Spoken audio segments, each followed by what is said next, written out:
she said. "I don't see you as my husband anymore. Betrayal, revenge, awakening, freedom. Don't miss this gripping tale of a marriage's explosive end."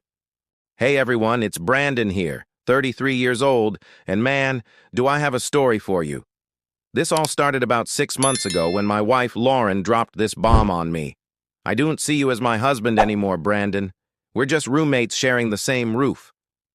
Yeah, those words hit like a ton of bricks, but instead of begging or fighting, I took her at her word. I stopped touching her, stopped making plans, stopped putting her first.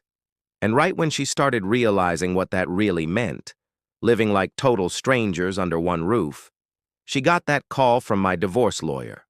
Looking back, she wanted space, right? So I gave her plenty, square footage and a stack of legal papers to boot. We got married 5 years ago, bought this sweet house in Stapleton with a double garage, finished basement, the whole suburban dream package. But somewhere along the way, it turned into this grind where you're just counting down to clock out. It wasn't one big blow-up. It was a bunch of little things piling up. Lauren started spending every Tuesday and Thursday night at her cousin Megan's place. They called it Girls' Night. At first, I was cool with it. Hey, everyone needs friend time. But Megan, she's this chick who discovered feminism at 28 and made it her whole personality. Every chat was about the patriarchy, emotional labor, how marriage is this oppressive trap. Sounded like fun, huh? I didn't sweat it initially. Thought Lauren just needed a break. But then she'd come home spouting these new ideas like how she was carrying all the mental load at home, how I didn't appreciate her, how she'd lost herself in our marriage.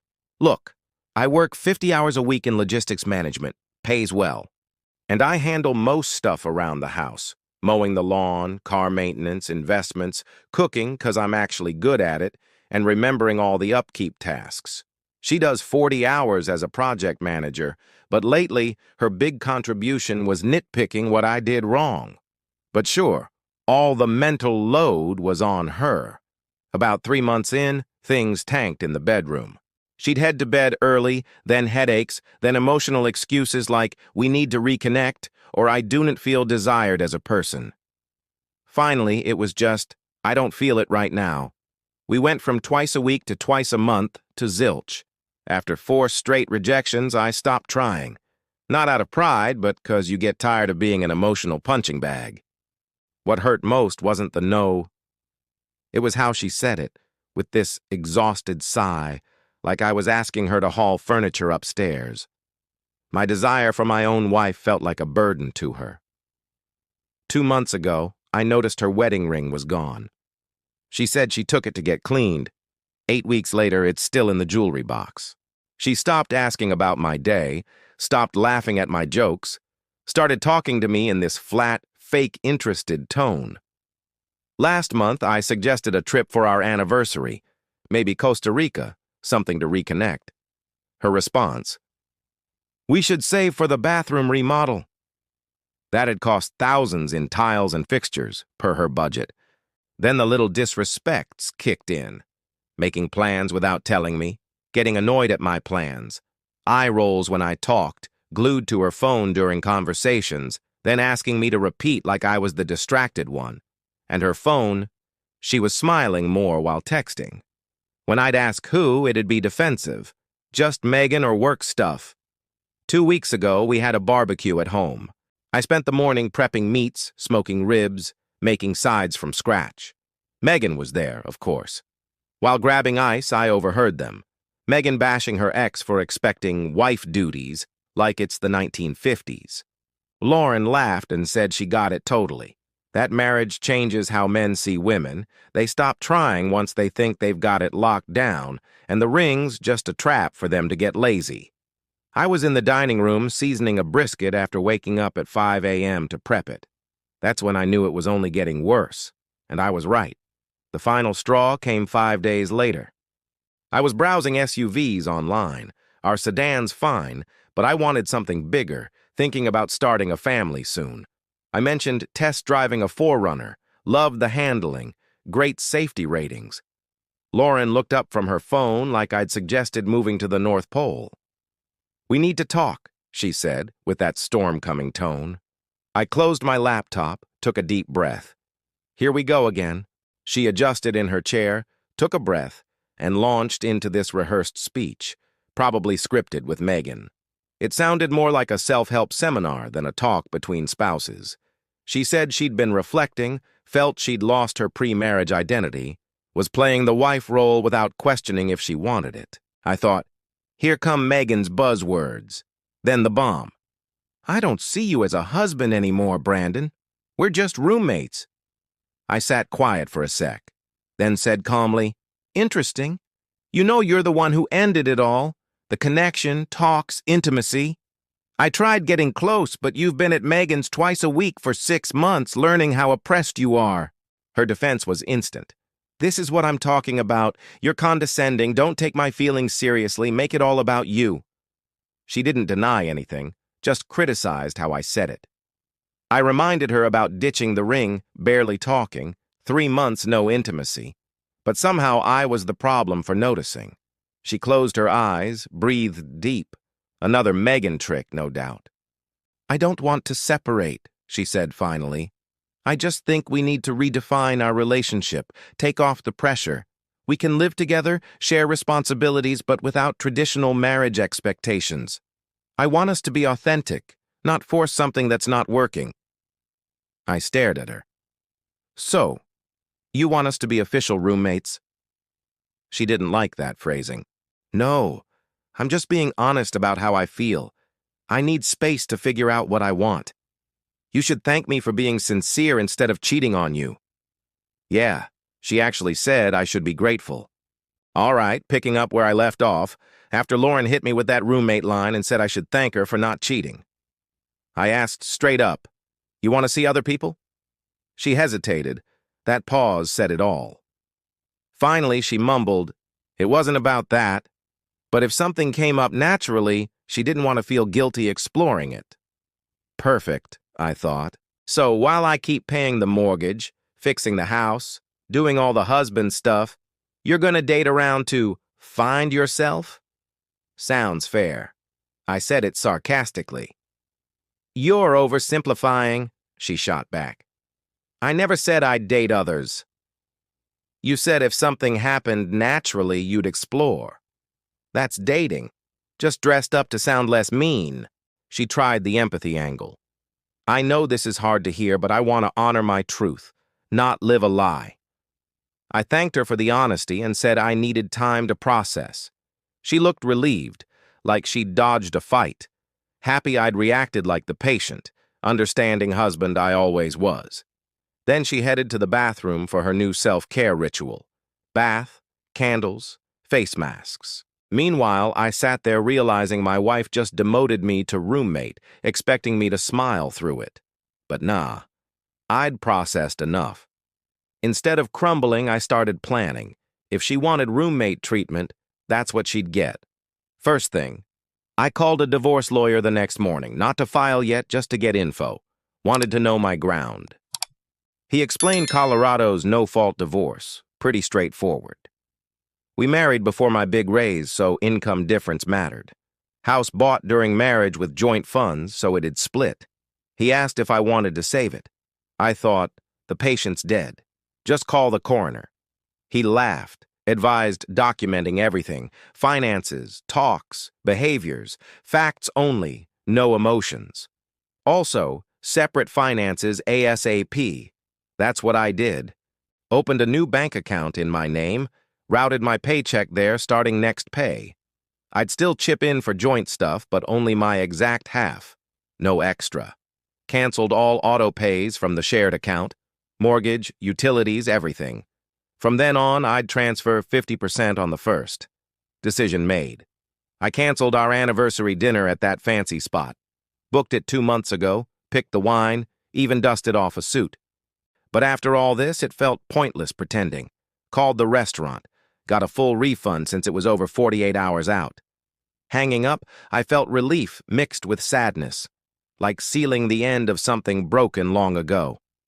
Next, contacted the insurance company to remove her car from our family plan. She could handle her own coverage. Saved me about $1,000 a year, but it was more about independence, closing the shared chapter. Then the small stuff. Removed her from my Costco membership, changed passwords on Netflix, Prime, Disney, all of them.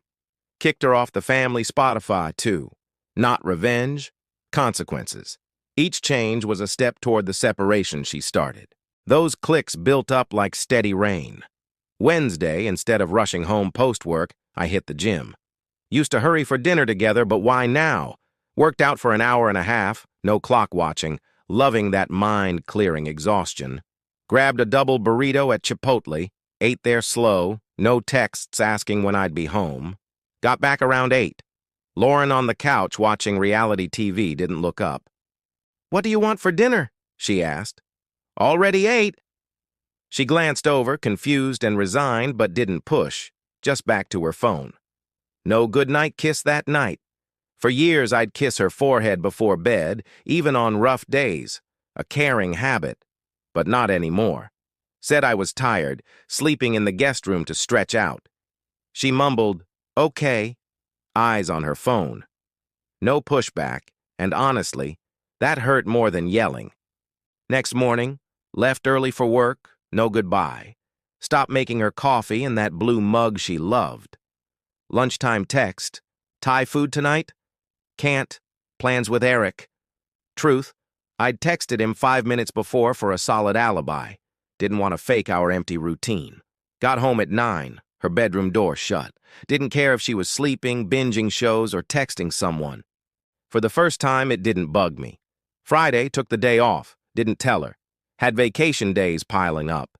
Hit REI for camping gear. Tent, lantern, new backpack.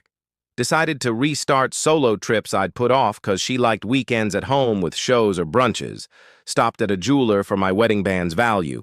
White gold, couple grand. No emotion, just prepping for asset split if needed.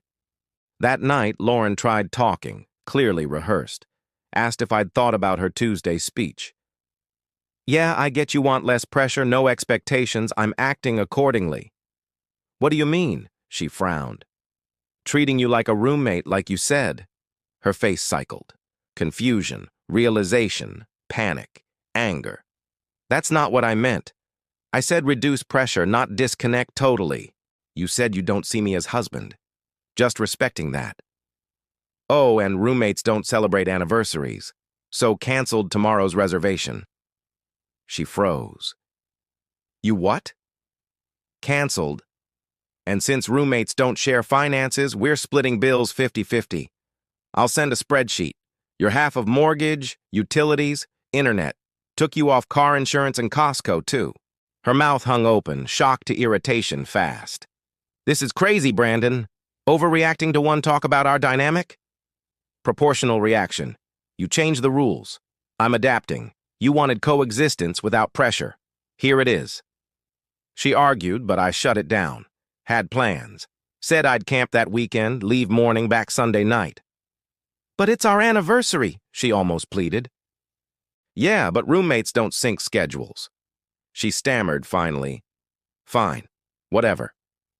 Headed to her room. Saturday at 6 a.m., loaded the truck, drove to Rocky Mountain National Park.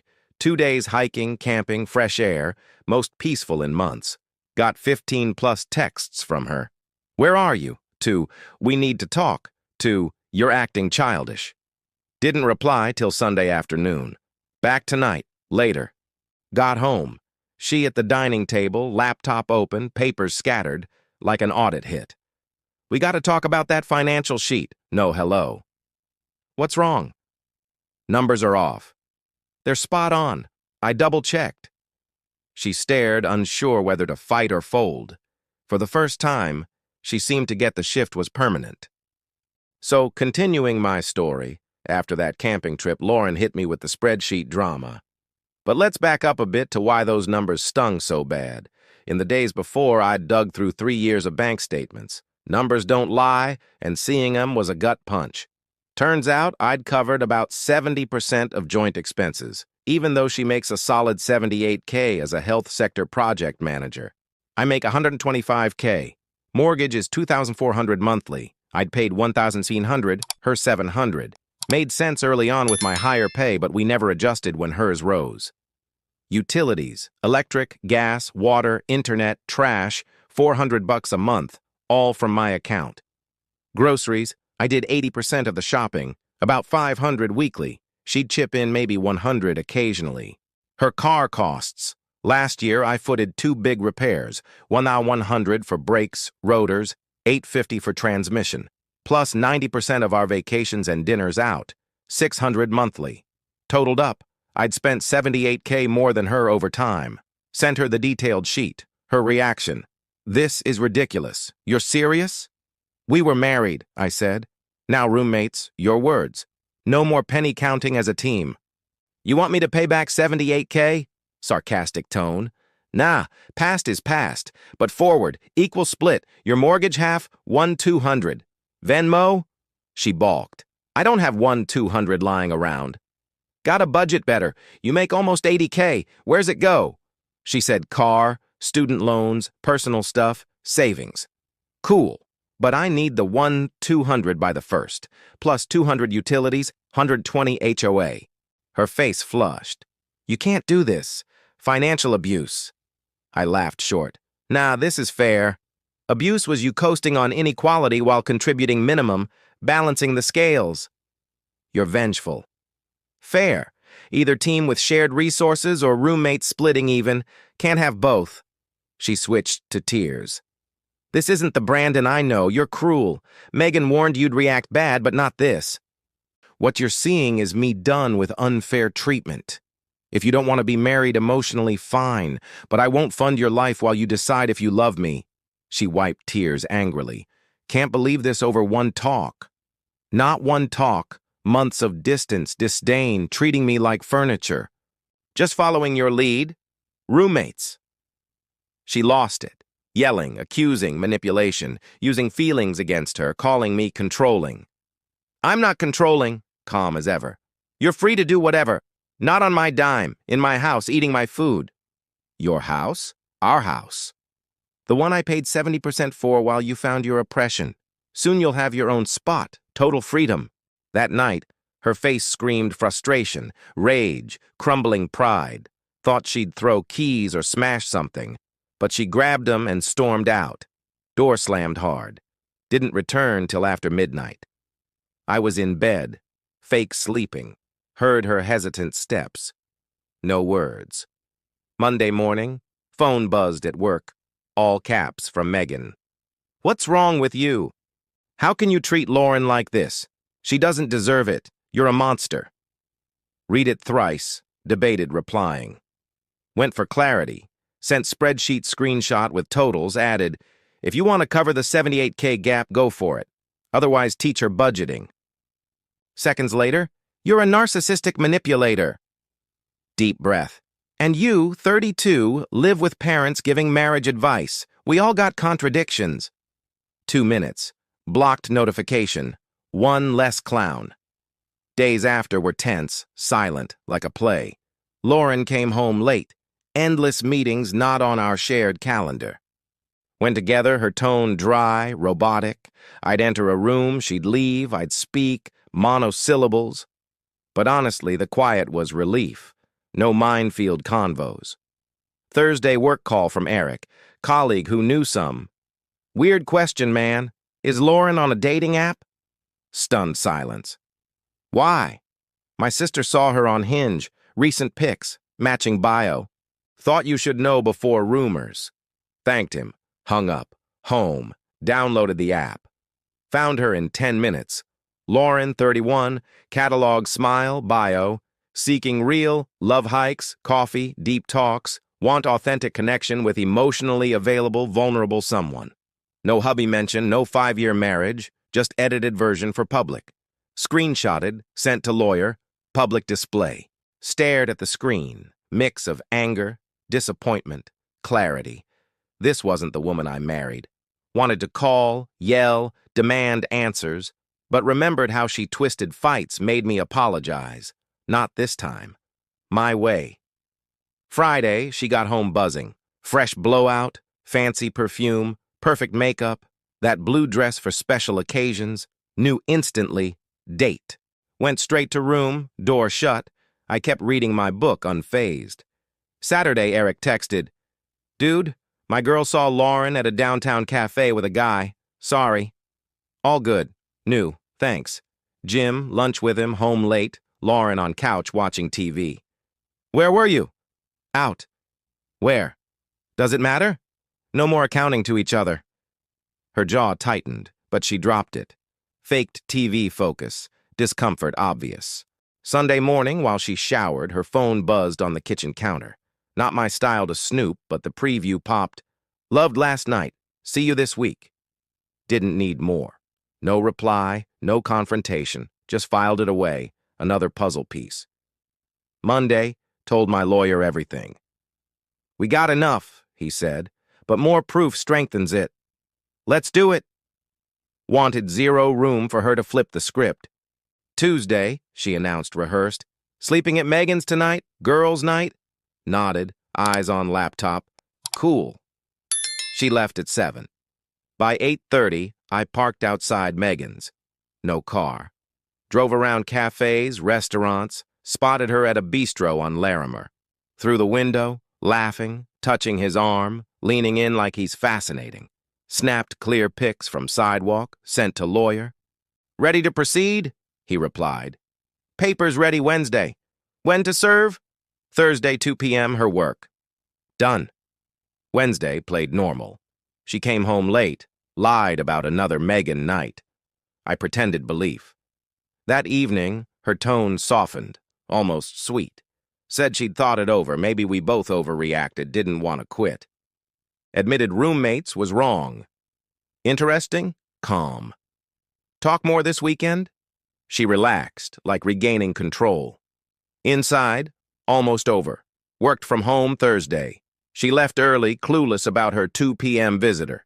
Packed my stuff morning, docs, photos, mementos, nothing left to chance.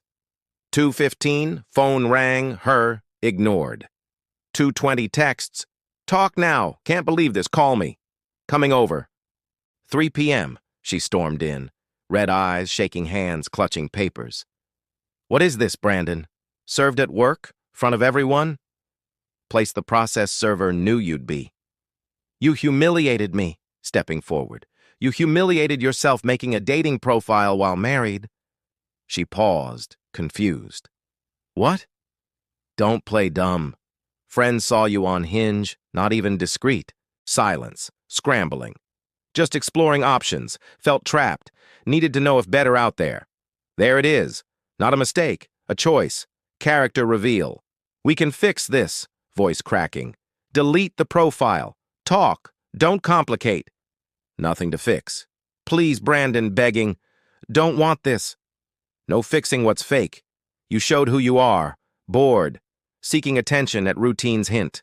She cried. I felt nothing, like watching a stranger's drama. "I love you," trembling. "Nah, you love what I provide, not me." Stood slow. 60 days to respond. Lawyer'll handle house, assets. Till then, pay your half. Can't? Find elsewhere. "Where'll I go?" Sobbing. "Megan's or one of your authentic contacts, period." She glared hate and despair, called me heartless, slammed out. Echo like the start, but now final chapter close. When I made clear I wouldn't be her backup, she went silent, grabbed stuff clumsily, left without looking back. Heard her car fade, sat processing, first relief in ages like dropping a long-carried load. Phone buzzed. Eric. "How'd it go?" "Papers served. She's flipping. I'm good. Steakhouse dinner, my treat." Days after were a storm. Friday woke to her text flood. Long, messy apologies, justifications. Admitted mistakes, destroying 5 years over impulse. Confessed Megan planted new experiences idea to confirm feelings. Dates meant nothing. All silly. No reply. "Afternoon," Megan called, answered for kicks. "Stop this divorce," first words. "Lauren messed up, but you're cruel." Cruel? You spent months feeding her insecurities, making her think she's a victim for responsibilities. You told her to date secretly. She tried arguing. I hung up. Friday night, changed locks. Lawyer said okay if her stuff ready for pickup. Saturday she showed at house, rang doorbell nonstop. Opened. Why change locks? You don't live here. Yes, I do. My stuff's inside. Name on deed. Not staying. Wanted space? Got it. Can't kick me out. Try court. Till then, stuff on porch Monday. Tried pushing in. I blocked. Brandon, please, talk. We did. Nothing left. Where'll I go? Dunno. Not here. Called me cold. I shut door. Sunday. Packed her things, clothes, makeup, shoes, plants. Monday text. Stuff outside. Grab today or I donate. Afternoon, she came with Megan. Loaded boxes, Lauren crying non-stop. Megan glared from car. I smiled calm. Tuesday, her mom Patricia called, teary. Son, what happened? Lauren won't talk. Respect you, Patricia, but it's between us. Your daughter treated marriage optional.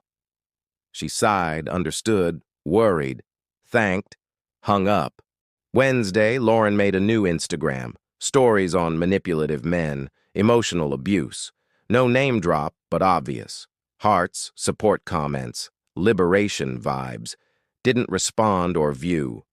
Friday at gym, her friend Elise approached. Lauren's rough. No. Living with Megan, already fighting. She's lost. Should have thought before.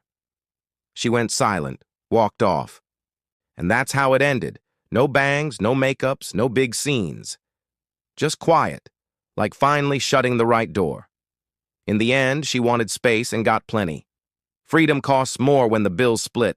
But wait, that's not the full wrap. Life kept rolling. A week after serving, I focused on me. Gym harder, reconnected with buddies, even started therapy to unpack the mess. Felt lighter every day. Lauren? Radio silence at first, then more texts. Miss you. Let's try counseling. Ignored. Lawyer handled comms, kept it professional. House appraisal came. We'd split equity. She fought for more, claiming emotional distress, but proof of her dating sunk that. Megan tried stirring drama online, vague posts about toxic exes. Friends called it out. She went quiet. Patricia reached out again. Lauren's staying with us now. Megan kicked her out after a blow-up. Not surprised. Megan's all talk. Months later, divorce finalized. I kept the house, bought her out with savings. She moved to a small apartment downtown. Heard through mutuals she dated that guy from the bistro briefly. Fizzled fast. Me? Started dating casually. Nothing serious. Focused on career. Got a promotion. Traveled solo more. Camping. Road trips. Rediscovered hobbies like woodworking. Built a deck myself. Looking back, the red flags were there. Megan's influence. The gradual pull away. But I learned. Don't ignore the drift. Set boundaries early. If someone's demoting you, believe them. Don't beg. Thanks for listening, folks. If this resonates, like, subscribe, share your stories below. Peace. Wait, that wrapped quick. Let me expand on the emotional side. Those first nights alone? Rough. House felt empty, echoes of laughs gone. But therapy helped. Realized I grieved the idea of us, not the reality. She checked out long before saying it. Financially, splitting taught me independence. No more carrying uneven loads. Started investing more, built an emergency fund. Felt empowering. Socially, some friends sided with her, fair weather types, but core ones stuck. You did right, man. Eric became closer. We grabbed beers weekly. One funny bit. Post-divorce, ran into Megan at a coffee shop. She glared. I nodded polite. Heard later she got dumped by her latest fling. Karma? Lauren's mom sent a Christmas card. Hope you're well. Classy lady? Replied same. Now life's good. Dating a cool woman. Teacher, loves hikes. Early days but no rush. Learn to spot healthy vibes. If you're in similar spot, document, get legal advice, prioritize you. Don't let space mean one-sided freedom. After the divorce dust settled, I dove into rebuilding. House was mine, but it felt like a fresh start. Repainted rooms, new furniture, turned the guest room into a home gym. No more walking on eggshells. Work-wise, that promotion, Bumped me to senior manager, more pay, flexible hours, used it for travel, Yellowstone solo, then a group trip to Alaska with buddies. Nature heals, man, clears the head. Dating scene. Took time. First few were awkward, oversharing my story, but met Sarah at a hiking meetup. She's 32, teaches history, down to earth. We bond over campfires, deep talks without drama. 6 months in, going strong. No rush to marry, learned that lesson. Lauren sighed, mutual friend updates, she's single, therapy, cut Megan off after realizing the toxicity. Posted about growth online. Good for her, I guess. No bitterness, wish her well from afar. Family. My folks were supportive. Mom said, "You deserve better." Holidays solo first year, but built new traditions. Volunteer at shelters, host Friendsgiving. Lessons? Communication's key, but actions speak louder. If intimacy fades without effort, address it. Don't ignore influences like Megan, set boundaries. Financial tip, always track shared costs. That 78K gap? Eye-opener. Now I advise friends, equal contributions build respect. Emotionally, therapy unpacked codependency. I gave too much, expected little. Now balance is non-negotiable.